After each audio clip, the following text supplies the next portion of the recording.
Right, folks, this section is going to take a look at what's meant in chemistry by a radical reaction. That's because one of the reactions involving were to do with haloalkanes, actually the reaction that makes haloalkanes from halogens. No, start again. The reaction that makes haloalkanes from alkanes involves radicals. We haven't touched on them in A-level chemistry at all yet, so we're just going to cover some of the basic ideas. But before we do that, let's do a quick bit of practice of the ideas introduced about haloalkanes generally. So first question, if I draw you a molecule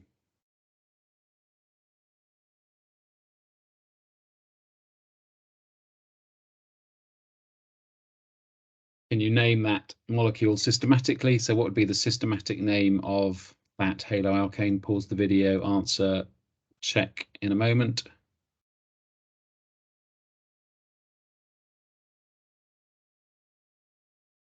And you should spot that there is a functional group which affects the end of the name, so that's going to control the numbering. So even though we've got quite a lot of things attached at the left-hand end as drawn, we're going to number from the right because we'll always give the lowest possible number to the functional group that controls the end of the name.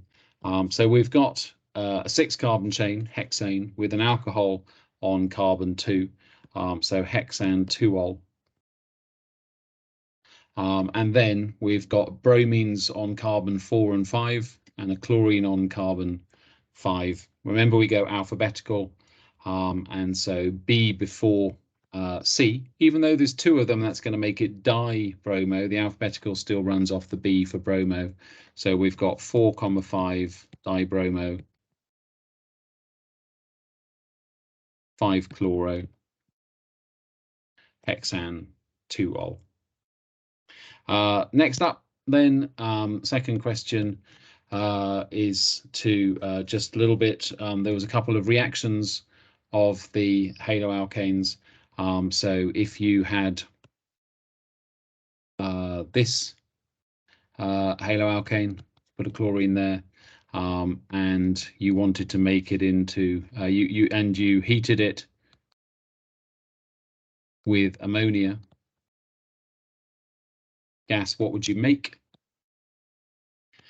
So pause the video, have a go.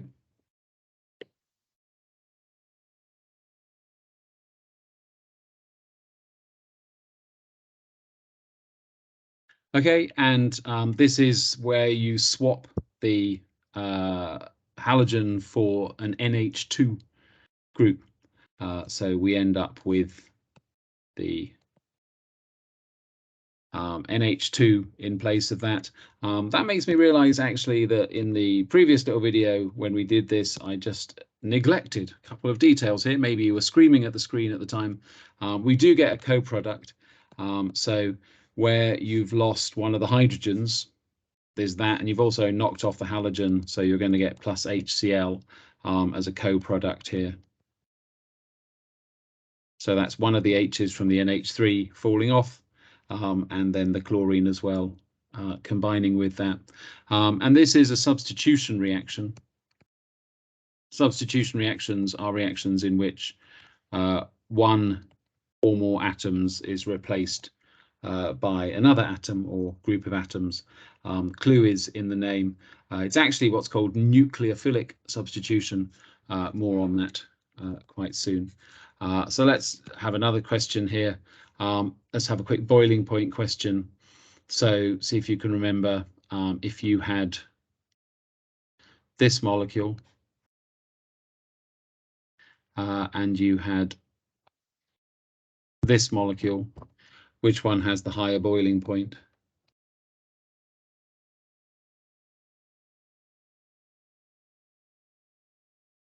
Pause the video, see if you can answer with an explanation as well.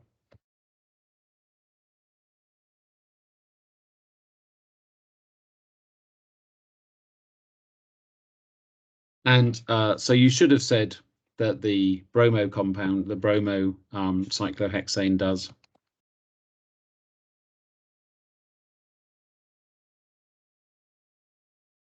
No, we don't need a number there because all the carbons on the ring are effectively identical. And so the reason for that is more electrons in Br atoms than in Cl atoms.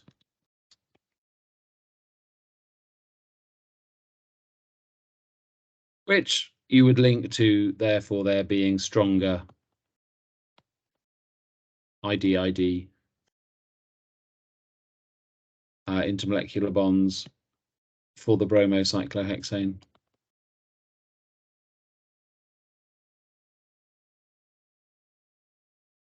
So the logic there obviously involves you remembering how instantaneous dipole-induced dipole intermolecular bonds form, the random movement of electrons in a molecule causing an uneven charge distribution known as an instantaneous dipole, that causing an induced dipole on a neighboring molecule, and then opposite charges on the two molecules attracting each other. The more electrons you've got in the molecule, the more, when they move around, the more you can get these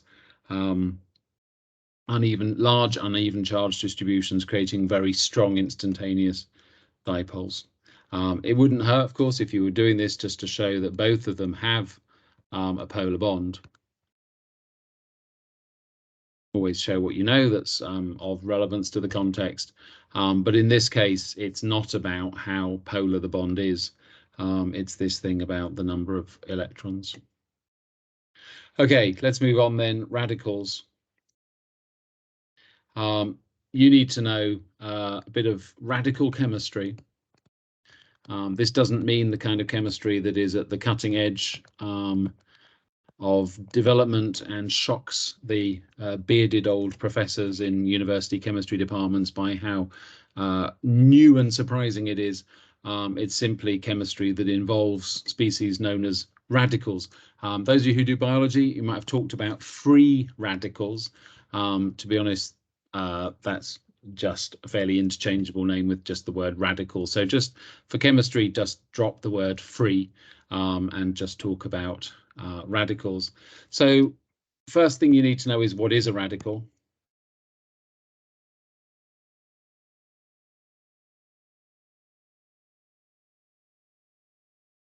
And it's very simply any species. So species in chemistry just means just any little chunk of stuff with one or more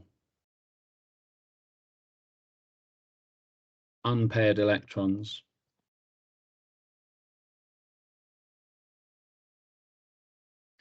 Now you might go, well, hang on, you know, if it had more than one unpaired electron, wouldn't they just pair up?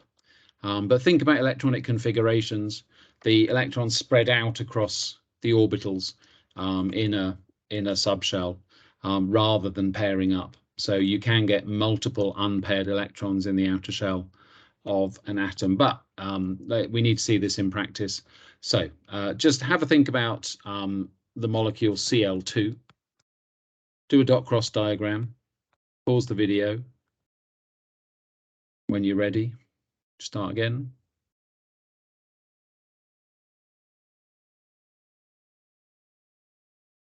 So chlorine is in group 17 of the periodic table, 7 electrons in its outer shell. So 1, 2, 3, 4, 5, 6, 7. If you bond that with another chlorine, that also has 7 electrons in its outer shell. So if you look at that, there are no unpaired electrons there.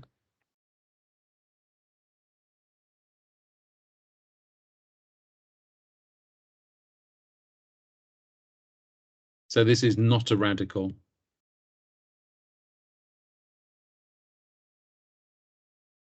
But if you think about a chlorine atom on its own,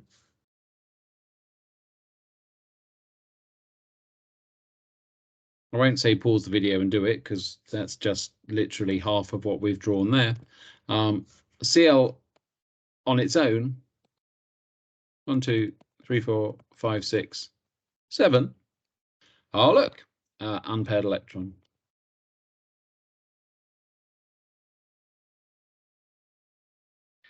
So this is a radical. So contains an unpaired electron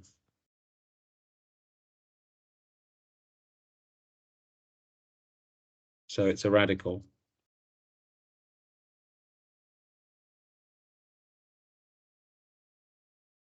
Okay, so if you get asked in a question, is this a radical?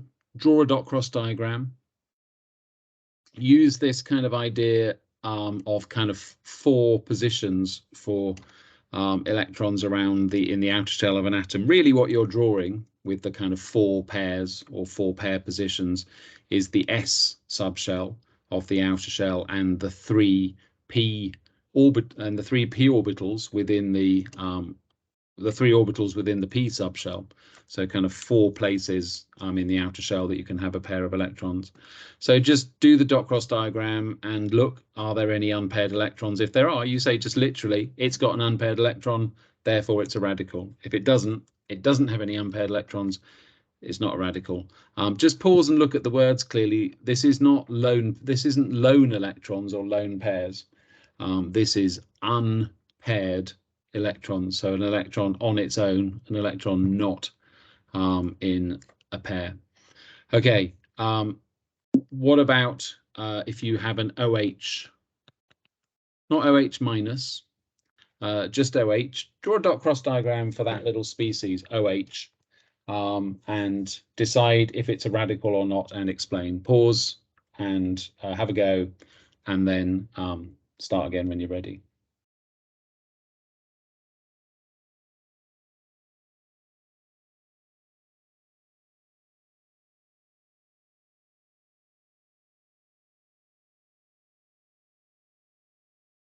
Okay, so you should have remembered that oxygen is in group 16 of the periodic table, 6 electrons in its outer shell. So, like I say, spread them out between the kind of 4 orbitals that you'd get in the outer shell, the s subshell orbital and the 3p subshell orbital, so kind of 4 positions. So don't be too swift to pair up electrons. Spread them out between those kind of north, south, east, west positions. So group 16, 6 electrons in its outer shell would look like that. With a hydrogen, we get that. And so lo and behold, unpaired electron, it's a radical.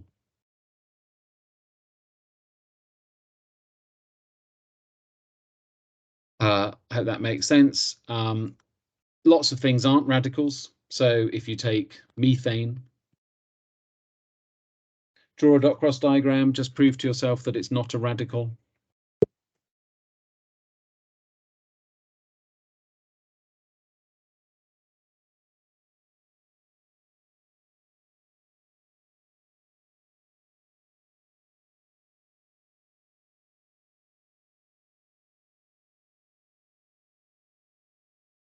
And you should have come up with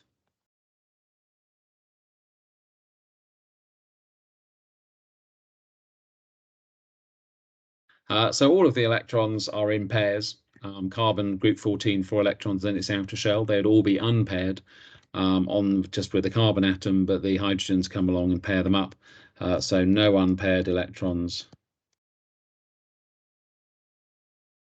not a radical.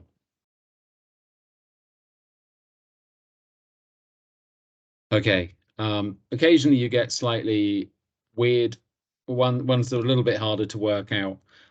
So just have a go if you have nitrogen monoxide or nitrogen 2 oxide, as it could be called, a primary pollutant, remember, from nitrogen in the air reacting with oxygen from the air in the high temperature and pressure of an engine. Have a go. The dot cross diagram might be a little bit confusing, but can you figure out if this is a radical or not?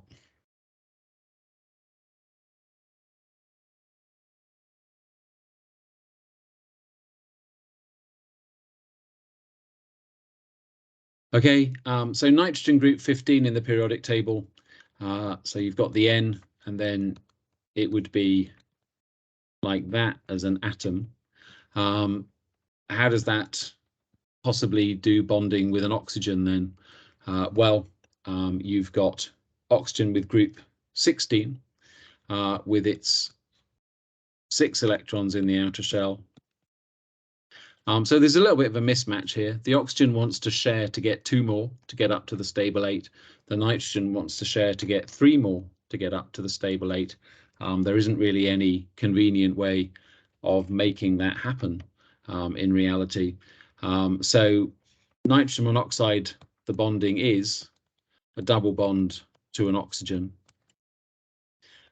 which takes up 2 of nitrogen's unpaired electrons, leaving the lone pair and 1 unpaired electron. So NO, this pollutant, is actually a radical. It has an unpaired electron, and so therefore it is a radical. Okay, so you should have picked up the idea that in chemistry, the name radical is given to anything that when you look at its dot cross diagram has an one or more unpaired electrons in the structure. I guess just to make the point, an oxygen atom, so just this one, I keep saying one or more unpaired electrons, O.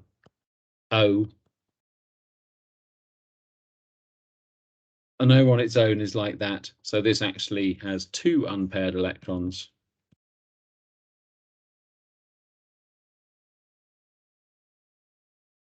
So it is a radical. So 1 or more unpaired electrons. Okay, hope that makes sense. Note that radicals are often shown with a dot next to them.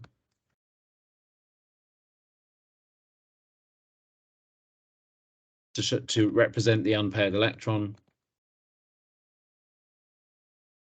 So e.g. a chlorine atom on its own, you might see something like this. And this just indicates the unpaired electron.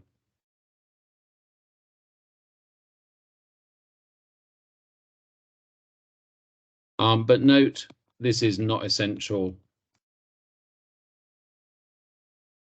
when you draw it. So just because something does have an unpaired electron, you might put the dot there to show that, just to kind of tell the world, oh, by the way, this is a radical. But if you don't put it, you're not wrong. Okay, what else do you need to know? You need to know kind of what's special about radicals.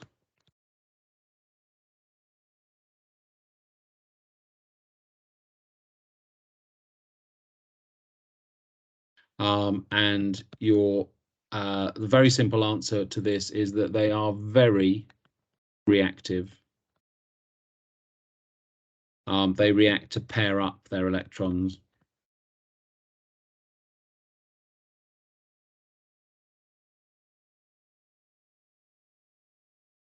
So the unpaired electron will react to pair up, and they can react with just about anything.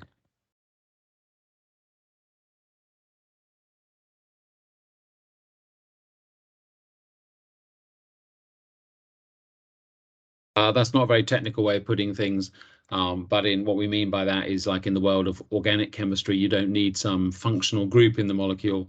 Radicals will react with alkanes. Not many things do. You can set them on fire, but they don't have much other chemistry. But radicals will react. So that's kind of what a radical is. It's something with an unpaired electron that is very reactive because of that unpaired electron, and will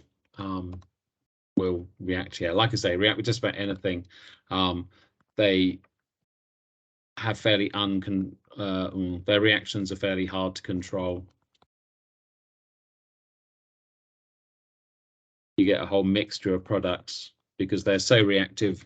They'll do just pretty much anything rather than some little neat reaction that you're hoping for. Okay, what else do you need to know about radicals? You need to know how radicals form.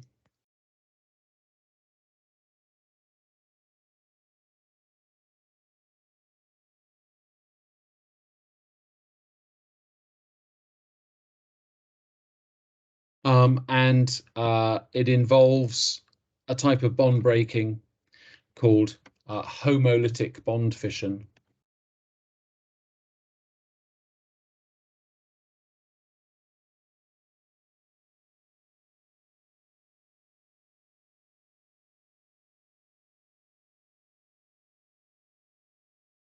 So there's a bit of great vocab to get your head around. Homolytic bond fission. Fission here just meaning splitting. Lytic, like lysis in biology, cutting. So splitting a bond by cutting it.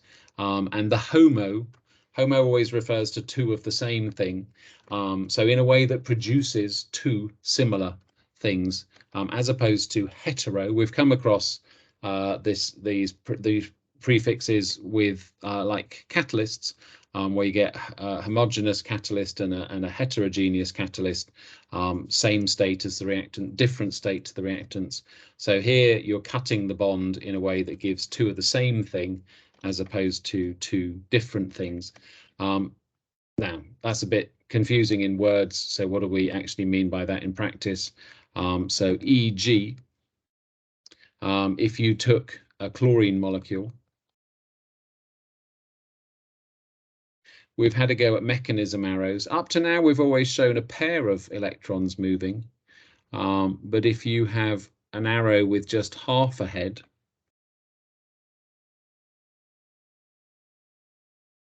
what we're saying is the shared pair of electrons in that bond, one of them moves one way and one of them moves the other way. So this kind of arrow, well, I'll fill that detail in a moment.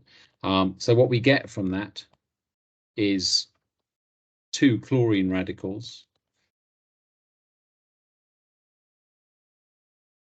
So just note that an arrow with half a head, like that, this shows the movement of one electron.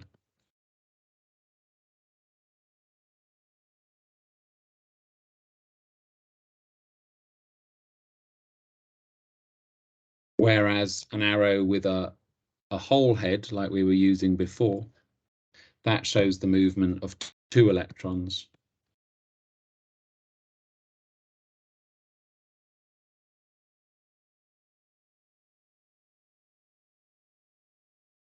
So when we do this homolytic bond fission, we form radicals.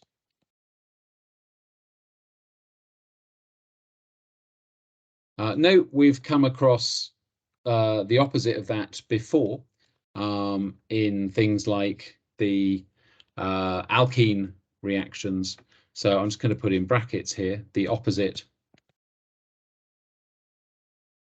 is heterolytic bond fission.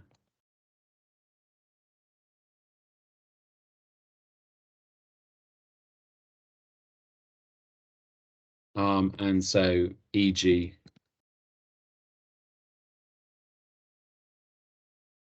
you've got your chlorine like that. Heterolytic fission of that would be that both electrons from the shared pair go on to one of the chlorine. So the bond in between the two chlorines is a shared pair of electrons. There's two electrons there. That's what a covalent bond is, right? A pair of electrons being shared between two atoms, electrostatic attraction of the negative shared pair of electrons to the positive nucleus on each side. So those two electrons can either move sort of equally, one to each chlorine in homolytic bond fission, giving us radicals, or can move unequally with the heterolytic bond fission here. If that happens, then if you think about it, what we get is that the chlorine on the left, which owned one of the electrons in that shared pair, has now lost it. The electron that belonged to it has gone over to the right-hand chlorine, which would therefore make the chlorine on the left a positive ion.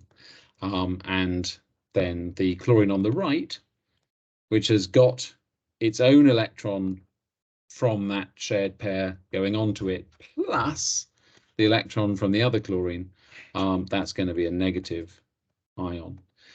So this makes ions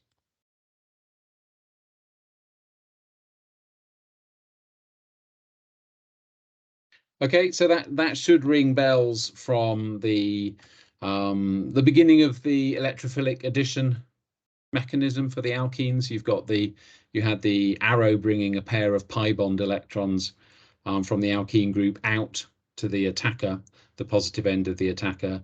and then the existing bond in the halogen or hydrogen halide breaking onto the atom at the far end of it, giving a negative ion. So that would be heterolytic fission. So heterolytic fission is called hetero because of the product, really. You've got two different things, a positive ion and a negative ion. So cutting the bond to give two different things, whereas homolytic bond fission, the bond is cut in a way that the atoms have an equal experience, and you get two similar things. They're both radicals. Chemistry is all about relationships. So homolytic bond fission is like an amicable separation. The two chlorines here were in a relationship. They had over time built up some kind of, I don't know, shared clothing collection. And when they decide to go their separate ways, they sit down, have a nice chat, and divvy out the clothes in an equal way and head off separately. Whereas the heterolytic bond fission is more of a hostile breakup, where the two chlorines were in a relationship and had, I don't know, maybe they were doing some work together, had a shared account, and the chlorine on the right there decides it's going to cut and run and take all the money with it, leaving the chlorine on the left. Perhaps a bit annoyed, but seemingly coming out of the whole experience quite positive. Yeah, sorry. Anyway, okay, so that's how radicals form. Why do they do that? So why does homolytic bond fission happen?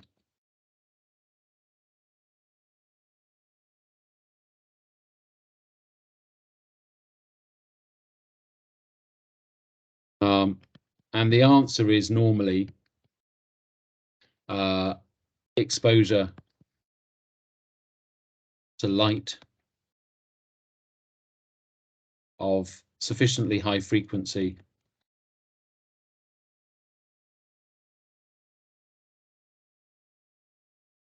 to break the bond.